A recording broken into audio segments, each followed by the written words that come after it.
But anyway, here we are with a speaker with a bill hurried into Parliament on a constitutionally untenable, federally unviable ground, and with a host of other drawbacks that diminish even the little imagination and innovation that the centre has sought to display.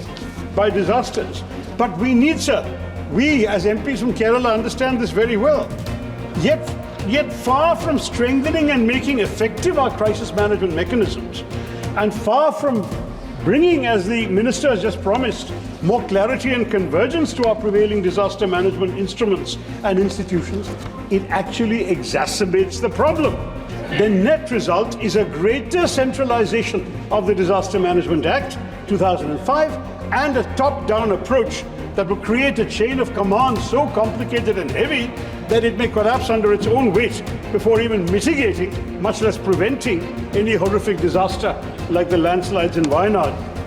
At a hospital suffused with the anguish of countless Indians whose homes and dreams were pulverized by bombardment of rocks and boulders in the early hours of 30th July, I met a young survivor who had endured inconceivable horrors. Just 8 years old, sir. She had lost her father, mother, brother, sister, grandfather and grandmother, and sustained numerous injuries from broken bones to a heavily bruised face. So, Mr. Speaker, Mr. Chairman, this bill, in its ostensible pursuit to decentralize the decision-making process regarding funds, manages to do something utterly bizarre. It dilutes the entire purpose of a National Disaster Response Fund by removing the specific uses for which the fund was intended.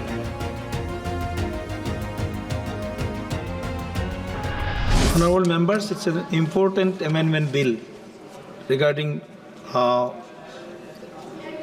Prabandhan disaster management. So I request all the members to be present here and give their important views.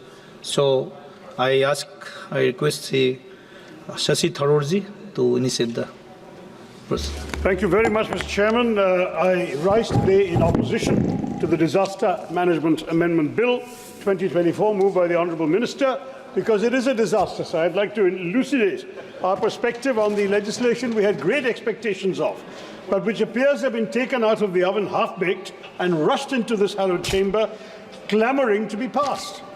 That this bill is even being debated in Parliament is miraculous, because as several of my colleagues in the opposition pointed out in the first week of August, 1st of August 24, when the Honourable Minister of State introduced this bill, this legislation was brought under entry 23 of the concurrent list of the Constitution. Now, Mr. Speaker, you don't have to be a constitutional expert to realize that social security and social insurance, employment and unemployment, which is the subject of entry 23, does not even remotely cover disaster management. It's another matter that had the government actually tried legislating on the issue of unemployment, unemployment in India might not be in such disastrous shape. But chalo, par chalenge koi nahi, we will carry on, sir. But anyway, here we are with a speaker with a bill hurried into Parliament on a constitutionally untenable, federally unviable ground, and with a host of other drawbacks that diminish even the little imagination and innovation that the centre has sought to display. Now, before the Treasury benches accuse the opposition of opposing just for the sake of it, let me reassure them that I find myself in agreement with the rationale for this bill that the Minister has just explained. Sir, in my first parliamentary term, I was the convener of the Parliamentary Forum on Disaster Management, which has since been abolished by the NDA government. Yes, the Disaster Management Act of 2005 was in need of rigorous reform. And yes, there is a pressing need to streamline our sprawling and scattered disaster management framework, which, despite the best of intentions, ends up causing inordinate delays in the worst moments, failing to rescue our fellow Indians caught up in disasters. Now, we see, and he's right to say, human lives, infrastructure, Mother Nature, all of these things are affected by disasters. But we need, sir, we as MPs from Kerala understand this very well. Yet far from strengthening and making effective our crisis management mechanisms, and far from bringing, as the Minister has just promised, more clarity and convergence to our prevailing disaster management instruments and institutions, it actually exacerbates the problem, saddling us with an ill-thought-out, overlapping and convoluted distribution of powers amongst the authorities and committees it envisages or retains from the current Act. the net result is a greater centralization of the Disaster Management Act 2005 and a top-down approach that will create a chain of command so complicated and heavy that it may collapse under its own weight before even mitigating, much less preventing, any horrific disaster like the landslides in Wayanad, which were the most devastating landslides in Kerala's history. On the 3rd of August, Mr. Chairman, the day after my honourable colleague from Wayanad, I made an emotionally searing visit to Wayanad and assisted in the distribution of relief supplies gathered by the MP office in my constituency of Thiruvananthapuram. Picking my way through the rubble to view the destruction of Mundakai, Churalmala and Puncherimattam, I beheld massive JCBs rumbling, where till 5 days previously, lavishly green, hilly villages had sprawled beneath great blue skies. At a hospital suffused with the anguish of countless Indians, whose homes and dreams were pulverized by bombardment of rocks and boulders in the early hours of 30th July, I met a young survivor who had endured inconceivable horrors. Just 8 years old, sir. She had lost her father, mother, brother, sister, grandfather and grandmother, and sustained numerous injuries from broken bones to a heavily bruised face. As I saw her propped up in bed, immersed in a colouring book, a desolation gripped me, sir. We should have been able to predict better what was to come, prepare for it, and even to prevent it. But we failed at all of these. The wails of Wayanad and the scenes of devastation and despair that greeted me there and my colleagues who have been there, and in the relief camps, will forever haunt me. All of us together owed it to the more than 480 people who perished in Wayanad and an equally staggering number who were grievously injured to ensure that no Indian citizen in any part of our country ever again has to endure such a gruesome fate. But this bill, I'm afraid, does not guarantee that. Right off the bat, this bill promises, as I mentioned, greater clarity and convergence in the roles of authorities and committees working in the field of disaster management. But in reality, it confuses and complicates and typically just concentrates power in the hands of the central government. This is evident when the bill accords statutory status to the National Crisis Management Committee and the High-Level Committee, both of which predate this bill, but without explaining why. Pursuant to Clause 6, the Cabinet Secretary will chair the National Crisis Management Committee, with the central government deciding everything: who will be part of it, who will be invited to participate in its meetings, what powers it will exercise, the functions it will perform, and even what procedures it will follow in exercise of the power and discharge of its functions. In other words, though on paper it will be the nodal body to deal with major disasters, in reality it will be a creature of the central government, a timid creature. Nowhere does the government stipulate that such a crucial body should necessarily have ecologists, environmentalists, experts of various kinds who can help us predict, prevent, prepare for, and mitigate natural disasters. This disdain for expertise, Mr. Speaker, is a recurring theme of this bill. Now, given that we already have a National Executive Committee, which is empowered to act as the coordinating body, a National Disaster Response Force for targeted responses, and the overarching National Disaster Management Authority, what is the utility of this committee? Will it not just serve to convolute the chain of command, to delay response time in situations where tardiness can result in the loss of tens of thousands of lives? Further complicating the chain of command and vesting yet more powers in the central government is this: pursuant to Section 8B of this revised Act, the Centre is to constitute a high-level committee with a union minister as chairperson for approving financial assistance under Sections 46 and 47, the National Disaster Response Fund and the Mitigation Fund. Now, ultimately, both these funds shall be applied in coordinates with the guidelines laid down by the central government in consultation with the NDMA.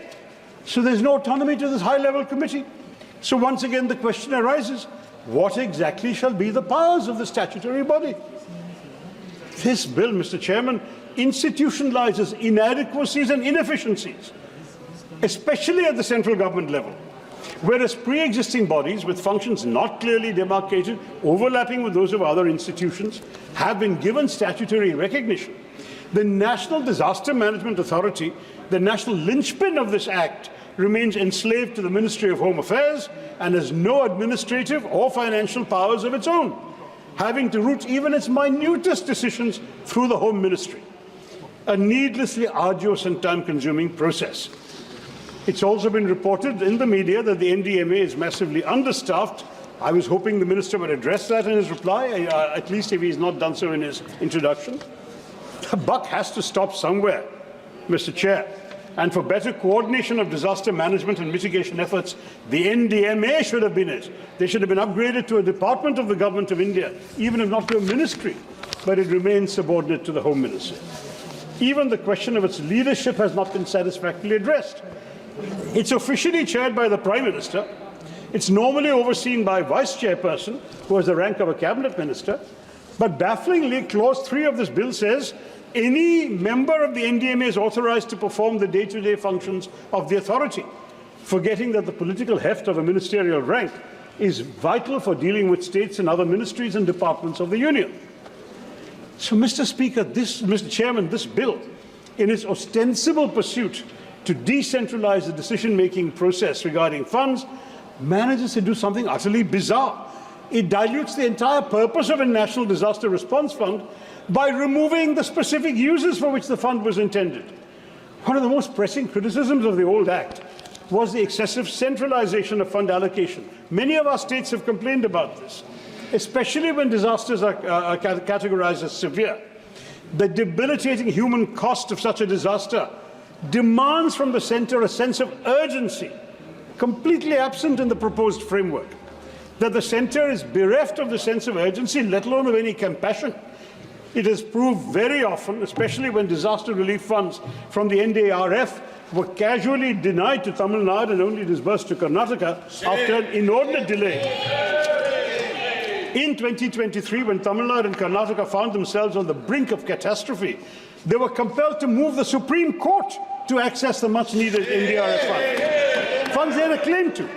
In Karnataka, and yes, Himachal has been mentioned, others I'm sure will do so. Let me speak of the cases I know. In Karnataka, 196 out of 236 taluks had been officially designated as severely drought-affected by the Interministerial Central Team, and the subcommittee of the National Executive Committee recommended financial aid for the state, but despite this, the state, Congress-ruled, I admit, had to wait over 6 months to receive the funds, long after the prescribed 1-month period following the IMCT report. This deplorable delay deprived the state of essential resources to protect its citizens and frankly violated their fundamental right to life of the people of Karnataka. Tamil Nadu suffered a similar fate as well, especially in the aftermath of Cyclone Michaung, when there was a complete dearth of necessary funds and the central government was indifferent. Now, while we in Kerala had long been demanding that the Wayanad landslide be declared a national disaster, this request was dismissed in a letter to me by the MOS Home on 10th November, claiming there were sufficient funds in the State Disaster Relief Fund. The justification provided was that existing guidelines on the SDRF and NDRF offer no provisions for such a declaration. The lack of financial aid from the NDRF, under the perversely misguided assumption that the SDRF would suffice, has left us in an unenviable position, sir. With no interim aid forthcoming, Kerala has been left with no option but to insist on the declaration of a landslide as a level 3 disaster, which will at least allow for the mobilization of some resources and support. But many of us had raised this much earlier. No sooner had the landslides ravaged Wayanad, I wrote to the Honourable Home Minister on the 31st of July, requesting him to recognise this monumental cataclysm as a calamity of severe nature in terms of paragraph 8.1 of the MP Lads guidelines. So we could have all helped at that time. We could have recommended works up to £1 crore, I beg your pardon, from MP Lads funds. But the request was ignored. The Minister of State wrote to me in early November to tell me that the Interministerial Central Team, IMCT, had visited Wayanad from the 8th to 10th of August, and the central government would take action based on its request. August, sir. They're supposed to take action within 1 month according to the existing Act. To this date, no action has been taken, and no additional funds have been arranged for Wayanad, sir. How can we accept this? Now, this bill, Mr. Chairman, is an excellent case of minimum decentralization, maximum declamation, at which, of course, this government excels. Indeed, even one of the bill's better provisions is undermined by the government's refusal to walk the talk.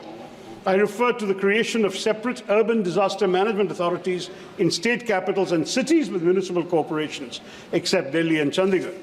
This has been introduced to foster greater coordination than what is possible under the disaster management authorities in our big urban centres.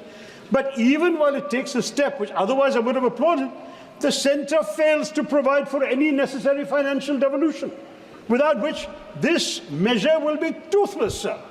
While the government appears to have recognized that district administrations across India should tackle emerging threats on their own terms and in line with local conditions, it has overlooked the dismal fact that in our country the total municipal expenditure accounts for barely 0.79% of GDP.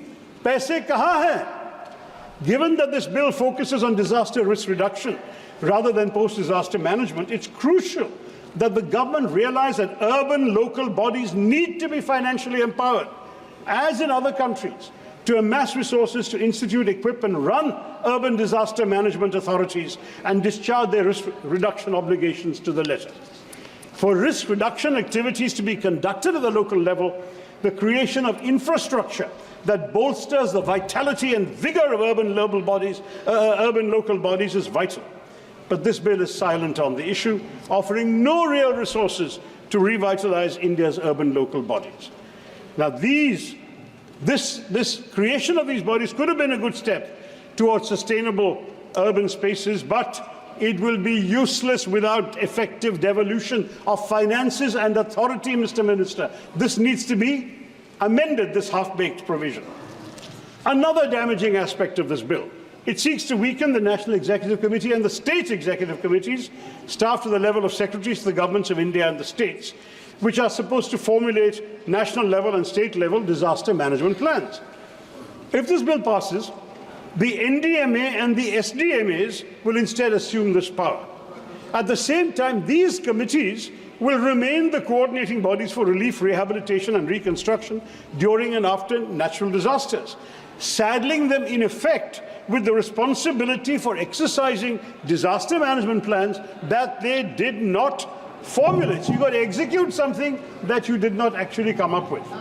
This flies in the complete logic of the original purpose of these committees, which was to foster greater collaboration amongst various ministries, sir, of the union and state governments. Federalism, cooperative federalism. Where is the cooperative federalism here? So the bill's major weakness has throughout been its inability to innovate on institutional mechanisms to deal with disaster risk. Although it achieves coordination for greater risk management, it offers no clarity on how to achieve such coordination in practice amongst a wide range of institutions, split both vertically and horizontally, and including non-government, private and civil society elements. By the way, Mr. Chairman, and the Minister has not noted this, disaster relief, rehabilitation and reconstruction is still not a justiciable right in India. The Indian state has for far too long undertaken relief measures as an obligation, not a duty. It must discharge that duty in fulfillment of its citizens' inviolable rights. This has been an issue for years, but the bill would have been an opportunity to fix it, because we are learning lessons from what hasn't worked in the earlier version. You have instead squandered it, Mr. Minister. You will, of course, carry out relief assistance up to your whims, your political expediencies. You may provide ex gratia compensation. You may provide relief items, compensation for destruction of houses, etc., destruction of boats, fishing equipment, farming equipment, etc. But all of this will vary from place to place, and it must change. Disaster relief must be a fundamental right of all Indian citizens. It's also important, so one important negative factor of this bill that testifies to its lack of imagination, creativity, and reluctance to accept the bleak realities of our environment. On 25th of July, the Honourable Minister of State for Science and Technology and Earth Sciences told this House, sir, that the government has no plans to classify coastal erosion or heat waves as notified disasters under the Disaster Management Act 2005. Now, this, is crazy. We need to expand the list of notified disasters given our own experience since the Act was passed in 2005. To this day, the disasters eligible for assistance under the NDRF remain limited to cyclones, floods, droughts, earthquakes, landslides, and so on. Coastal erosion and heat waves are conspicuously absent. This narrow, outdated definition of disaster stands in contrast to the growing global consensus that recognizes coastal erosion and heat waves as climate-related disasters. The devastating impacts of these calamities on ecosystems, on human health, are no longer matters of debate, sir. My own constituency has lost 65 square kilometers to coastal erosion since I became the MP. I've said in this House and in a letter to the Prime Minister, if we had lost 1 inch to the Chinese, we would have made it a national issue. We have lost 65 kilometers to natural disasters. We don't seem to care. I'm sorry, sir. According to the All India Meteorological Department, 2024 has witnessed already a staggering 536 heatwave days, the highest in nearly 14 years, and between 2013 and 2022, heat waves and sunstrokes claimed more than 10,000 lives. And yet, the government obstinately refuses to acknowledge this disaster looming over us.